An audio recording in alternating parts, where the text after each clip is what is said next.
Classes అన్ని మంచిగా అవుతున్నాయా? మీరు బాగా చదువుకొని బాగా డెవలప్ అయ్యి బాగా ఏదైతే మీ జూనియర్స్ మీరే ఇన్స్పైర్ అవుతారు. మిమ్మల్ని ఇన్స్పిరేషన్గా తీసుకుని వాళ్ళు మారి వాళ్ళు చదివి వాళ్ళు బాగా సక్సెస్ అవుతారు. దాంతో మనందరం ఏంటంటే ఒక ఫ్యామిలీ లాగా ఒక హాస్పిటల్ పెట్టి అందులో మనమే ఉండవచ్చు. పేషెంట్స్ ఎవరైనా వచ్చినా పూర్ ఎవరైనా వచ్చిన వాళ్ళకి మనమే చూసుకోవచ్చు. మీరందరూ అలా కావాలి. మీరందరూ బాగా క్లాస్లో బాగా మంచి మార్క్స్ తోని మంచి ఎంప్లాయ్మెంట్ తెచ్చుకోవాలి. ఓకేనా? సరే పిల్లలు కూడా ఒకసారి లేక అందరూ ప్రేర్ చేసుకుందాం.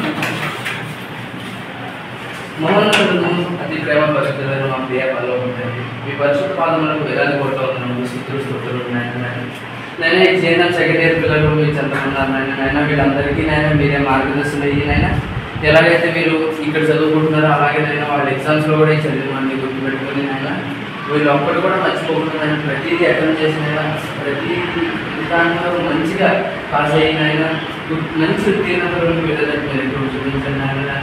నా నామంలో నిర్వహణ చేస్తారని వాగ్దానం చేశారు కదా. ఈ వాగ్దానం బట్టి మేము అడుగుతున్నాం కదా.